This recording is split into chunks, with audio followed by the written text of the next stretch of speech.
Frédéric Becbédé, pour le duel qui vous oppose à Eva Rock, vous allez devoir reconnaître justement des professionnels de l'humour à ceux qui ne le sont pas. Principe simple, je vous donne des citations, plus ou moins drôles, à vous de me dire si on les doit à des humoristes ou pas. Ah, c'est horrible. Eva Rock, on commence avec vous. Oui. Comme c'est horrible, on commence avec vous. On n'a quand même pas pris la base.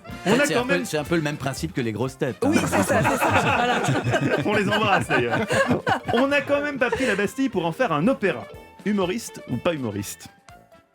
Ça me fait pas trop rire. Hein. Donc ça va être un humoriste. Je dis humoriste. Bonne réponse, Eva, Ouais. vous allez vous fâcher avec les plus grands puisque c'est une citation de Pierre Desproges. Oui, deuxième mince. gaffe après Auschwitz. Ah ouais. Ouais. Frédéric Becbédé, l'inverse de l'humour, ce n'est pas le sérieux, c'est la soumission. Humoriste ou pas humoriste?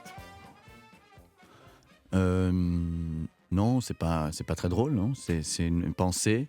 C'est un aphorisme d'un philosophe, je ne sais pas. Oui, j'aurais répondu exactement pareil, sauf que parfois les humoristes jouent aussi les philosophes. C'était Guy Bedos. Ouais. Eh oui.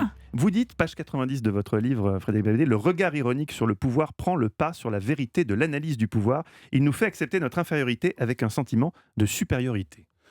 Oui, mais je suis d'accord avec ce Vous que êtes d'accord j'ai avec écrit. vous? Vous êtes d'accord avec vous? Oui, c'est-à-dire que c'est comme une vengeance.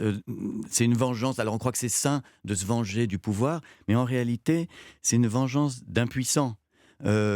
Presque comme une scène de jalousie que nous faisons envers les puissants. On serait incapable de faire ce qu'ils font, et donc on leur tape dessus toute la journée. Et ce faisant, peut-être on leur facilite pas le travail. C'est assez bizarre, c'est comme si le système démocratique avait envie de s'autodétruire par cette caricature permanente. Au départ, c'était sain, bien sûr que l'idée est saine de contester le pouvoir, mais quand ça devient, quand ça l'empêche de travailler, quand ça devient constant à chaque minute de la journée, je sais pas, j'ai l'impression que c'est peut-être ça qui déconne, c'est ce qu'on appelle infotainment, le mélange de sérieux et d'humour. Finalement, l'humour détruit le sérieux. L'humour détruit tout d'ailleurs. Il détruit la sincérité, il détruit la beauté, il détruit l'amour, il détruit tout. Il peut y avoir des œuvres drôles qui sont belles, non? Si, bien sûr. Notamment, il y a un film de Woody Allen. Oui, bien sûr. On Mais peut je pense plus aimer Woody Allen, mais admettons qu'on l'aime encore. Si, moi j'aime encore. Mais je pense qu'on a besoin aussi de moments où on n'est pas au deuxième degré, où on est au premier degré. Et c'est justement le fait que parfois on est au premier et parfois au deuxième qui fait que c'est drôle quand on est au deuxième.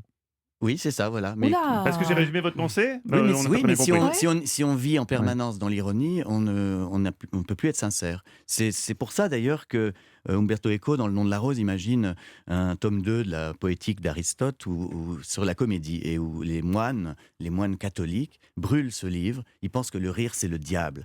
Mais il y a quelque chose de diabolique dans notre société. On le voit, à force de dénigrer tout, à force d'être tout le temps sardonique, on est en train de perdre certaines valeurs, et on le voit parce que le monde est devenu beaucoup plus agressif comme ça, avec ce sarcasme permanent.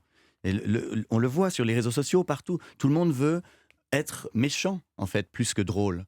Et donc moi, je suis un vieux babacool, en fait. Je suis pour qu'on revienne aux 60s, 70s, les hippies, les babacools, peace and love. Arrêtez de faire des blagues, arrêtez de croire que vous êtes obligé de dire du mal de tout le monde pour être aimé. Non, pas besoin. Je ne dirai plus que du bien d'Eva Rock. On me fait signe que nous n'avons plus le temps pour le quiz. En même temps, j'ai envie de vous dire que c'était plus intéressant que le quiz, donc on s'en fout. Avançons.